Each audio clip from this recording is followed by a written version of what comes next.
कहानी राजस्थान के पाली जिले की है। ये बात 2024 की है। पाली जिले में एक थाना है सोजत सिटी। 19 जून 2024 की दोपहर इंस्पेक्टर कपूर राम पटेल अपने काम में व्यस्त थे। तभी उन्हें सूचना मिली कि अटपड़ा गांव के पास हाईवे किनारे एक महिला की लाश पड़ी है। सूचना मिलते ही वह तुरंत टीम के साथ मौके पर पहुंचे। सूचना मिलते ही पुलिस टीम मौके पर पहुंची और शव को कब्जे में ले लिया गया। सोजत सिटी थाने के इंस्पेक्टर कपूर राम पटेल ने मौके पर पहुंचकर लाश का बारीकी से मुआयना किया। मृतक महिला लाल सलवार सूट पहने थी।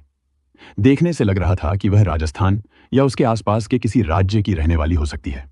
उसकी मांग में सिंदूर, माथे पर बिंदी और हाथों में चूड़ियां यह साफ इशारा कर रही थीं कि वह शादीशुदा थी। लाश के शरीर पर 3 गहरे और ताजे जख्म दिखाई दे रहे थे, जिनमें से खून रिसकर अब सूख चुका था। इन निशानों को देखकर पुलिस को यह अंदेशा हुआ कि महिला को बेहद नजदीक से गोली मारी गई है। पहली नजर में यह मामला प्रेम प्रसंग या पारिवारिक रंजिश से जुड़ा लग रहा था, लेकिन सच क्या था, इसका जवाब अब जांच ही दे सकती थी। लाश के सीने पर गोली लगने का निशान साफ था, जिससे यह तय हो गया कि महिला की हत्या गोली मारकर की गई है। हत्या के बाद लाश को सुनसान इलाके में फेंककर आरोपी फरार हो गया था। मामला गंभीर था। सोजत सिटी थाने की पुलिस ने 1000 से ज्यादा सीसीटीवी कैमरों की जांच शुरू की। हाईवे पर आने जाने वाली गाड़ियों के फुटेज खंगाले गए। राजस्थान के अलग अलग टोल प्लाजा से मिले डेटा की मदद से पुलिस को एक संदिग्ध गाड़ी का नंबर मिल गया, जो उस रात उसी रास्ते से गुजरी थी। उस संदिग्ध गाड़ी के नंबर के आधार पर राजस्थान पुलिस ने आरोपी की तलाश शुरू कर दी। एसपी चूनाराम जाट ने मामले की गंभीरता को देखते हुए जांच के लिए एक विशेष टीम गठित की। इस टीम की कमान सोजत सिटी के सीओ देरावर सिंह सोढ़ा को सौंपी गई। इंस्पेक्टर कपूर राम पटेल के नेतृत्व में टीम ने सबसे पहले शव की शिनाख्त करने पर फोकस किया। महिला कौन थी, कहां की रहने वाली थी और उस रात वह वहां कैसे पहुंची? इन सवालों के जवाब तलाशने की कोशिश की जाने लगी। शव की तस्वीरें आसपास के थानों और सोशल मीडिया पर साझा की गईं, ताकि किसी भी तरह से उसकी पहचान हो सके।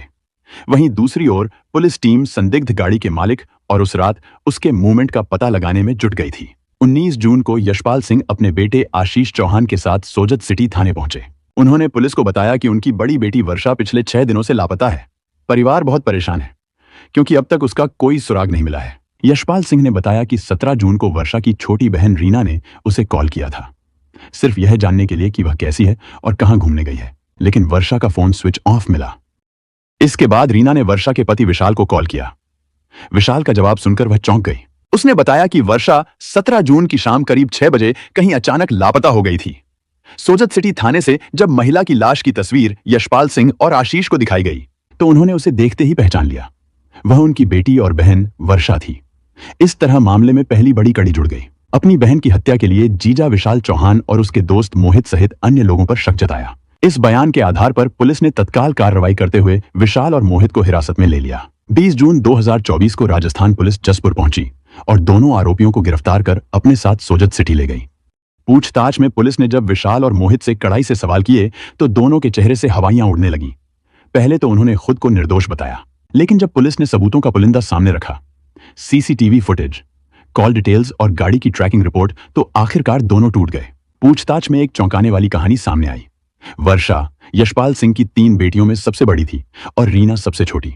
वर्षा की शादी उत्तराखंड के जसपुर गांव में रहने वाले विशाल कुमार चौहान से हुई थी, जो संजय कुमार चौहान का बेटा है। यह गांव बिजनौर जिले के उदयपुर से महज 5 किलोमीटर की दूरी पर है। वर्षा का पति विशाल कुमार चौहान पेशे से वकील था और उसे अपनी वकालत और कानून की समझ पर बेहद घमंड था। इसी घमंड में वह अक्सर अपनी पत्नी वर्षा पर रौब जमाता, उसे दबा कर रखने की कोशिश करता। हालांकि खुद वह दोहरे जीवन जी रहा था। एक तरफ वह अपने दोस्त की बहन सुमन से छिपे तौर पर प्रेम संबंध रखता था, तो दूसरी तरफ अपने ही भाई की पत्नी अंजलि से भी नाजायज रिश्ता बनाए हुए था। इतना सब होते हुए भी वह अपनी पत्नी वर्षा पर शक करता और उसे बदचलन कहकर नीचा दिखाता। विशाल की हरकतों से वर्षा अंदर ही अंदर टूट चुकी थी। हर दिन के झगड़े और ताने उसे इस रिश्ते से उबाने लगे थे। जब सहनशक्ति की हद पार हो गई, तो एक दिन वह अपनी बेटी को साथ लेकर मायके चली गई, बिना कुछ कहे, बस चुपचाप। वर्षा के जाने के बाद विशाल पर जैसे अकेलेपन का साया छा गया, लेकिन उस अकेलेपन में भी उसे पत्नी की कमी नहीं, बल्कि सुमन की याद सताने लगी। उसने फौरन कपड़े बदले, परफ्यूम लगाया और सीधा मांडवाखेड़ा स्थित सुमन के घर जा पहुंचा। सुमन विशाल के दोस्त मोहित की बहन थी। मोहित से उसकी गहरी दोस्ती थी और उस दोस्ती के पीछे एक वजह यह भी थी कि मोहित आर्थिक रूप से कमजोर था और विशाल उसकी समय समय पर मदद करता रहता था। बदले में मोहित ने कभी विशाल के सुमन से मेलजोल पर कोई आपत्ति नहीं जताई। मोहित उदयपुर के मांडवाखेड़ा गांव का रहने वाला था। विशाल ने मोहित की बहन सुमन को देखा था। वह उसके दिल में उतर गई थी। सुमन भी दिल से विशाल को चाहने लगी थी। उसे अपना सब कुछ मान बैठी थी। वह चाहती थी कि जिंदगी भर उसी के साथ रहे। विशाल को वह एक सच्चा जीवन साथी मानकर बैठी थी। लेकिन एक बात हर बार उसके दिल में चुभ जाती कि विशाल पहले से शादीशुदा है। यही सोचकर वो कई बार खुद को रोकती, लेकिन दिल मानता ही नहीं था। एक रोज विशाल जब उसके घर पहुंचा तो सुमन सामने देखकर बेहद खुश हो गई थी। दोनों साथ में मस्ती कर रहे थे। उसी वक्त मोहित आ गया। जब उसने अपनी आंखों से विशाल और सुमन को करीब देखा तो भीतर एक हलचल सी मच गई। उसे यह रिश्ता सही नहीं लगा, कम से कम तब तक जब तक यह कोई नाम न पा जाए। इसके बाद से ही मोहित ने विशाल पर अपनी बहन सुमन से शादी करने का दबाव बनाना शुरू कर दिया। उधर विशाल की अपनी पत्नी वर्षा से रोज झगड़े होने लगे थे। तनाव बढ़ा तो वर्षा अपनी बेटी को लेकर मायके चली गई। इसी बीच विशाल ने सुमन के साथ नया जीवन बसाने का मन बना लिया और पत्नी को रास्ते से हटाने की साजिश रच डाली। इसके लिए उसने देसी कट्टा खरीदा और अपने दोस्त मोहित और सौरभ ठाकुर को भी इसमें शामिल कर लिया। विशाल ने मोहित को भरोसा दिलाया कि वो वकील है, सब संभाल लेगा। उसे सिर्फ हत्या के बाद शव को दफनाने में मदद करनी होगी। विशाल ने वर्षा को रास्ते से हटाने के लिए राजस्थान घुमाने का बहाना बनाया। उसने पत्नी को मनाया और उसे पीहर से अपने घर बुला लिया। दोनों की 9 साल की एक बेटी भी थी, लेकिन उसे घर पर ही छोड़ दिया गया। 13 जून को विशाल, वर्षा, उसका दोस्त मोहित और एक अन्य दोस्त सौरभ के साथ उत्तराखंड से निकल पड़ा। रास्ते में वे उत्तर प्रदेश में भी रुके और वहां कुछ दिन घूमे ताकि किसी को शक न हो। विशाल ने सोशल मीडिया पर वर्षा के साथ घूमने की तस्वीरें भी पोस्ट की। इसके बाद ये लोग जयपुर, अजमेर और पुष्कर घूमते हुए जोधपुर की ओर बढ़े। पहले से ही तय था कि ब्यावर पार करने के बाद वर्षा को मार दिया जाएगा। जैसे ही ब्यावर शहर पार किया, विशाल ने वर्षा को ड्राइवर के पास वाली सीट पर बैठा दिया और खुद मोहित के साथ पीछे बैठ गया। रास्ते में विशाल ने वर्षा का गला घोंटकर उसकी जान ले ली। इसके बाद वे सोजत की तरफ आए और वहां सुनसान जगह पर वर्षा का शव फेंक दिया।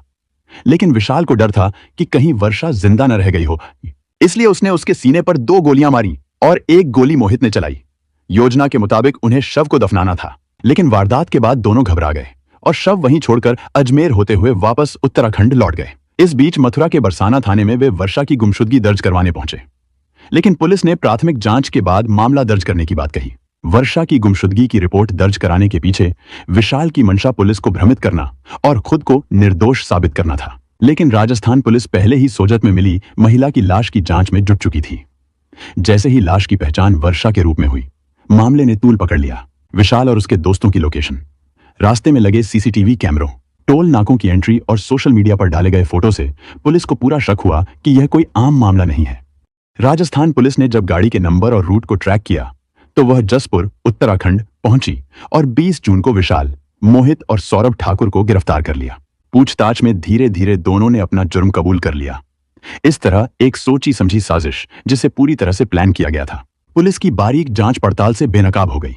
विशाल ने शादी जैसे पवित्र रिश्ते को धोखा दिया, अपनी पत्नी को धोखा देकर अपने ही जीवन को बर्बाद कर लिया। एक नाजायज रिश्ते और लालच में आकर इंसान इंसानियत भूल गया, और वो भी उस औरत के साथ जिसने उस पर सबसे ज्यादा भरोसा किया। विशाल ने पूरी प्लानिंग के साथ कत्ल किया, सबूत मिटाने की कोशिश की, लेकिन पुलिस की सख्त जांच और टेक्नोलॉजी ने उसे बेनकाब कर दिया। अगर रिश्तों में दरार आ भी जाए तो हत्या या चरम कदम उठाना कभी समाधान नहीं हो सकता। चाहे अपराध कितना भी सोच समझकर किया गया हो, कानून से बचना आसान नहीं होता। हमारा उद्देश्य यह है कि लोग इन घटनाओं से सीखें और गलत रास्तों पर चलने से बचें। यह कहानी एक अहम चेतावनी है जो हमें बताती है कि जीवन में सही फैसले लेना कितना जरूरी है। हमें मिलकर एक बेहतर समाज बनाने की कोशिश करनी चाहिए, जहां प्यार और ईमानदारी की अहमियत हो। ऐसी सच्ची घटनाओं और उनसे मिले संदेशों के साथ मैं फिर लौट कर आऊंगा। तब तक के लिए सुरक्षित रहें, सतर्क रहें और याद रखें कि हर कदम सोच समझकर उठाएं।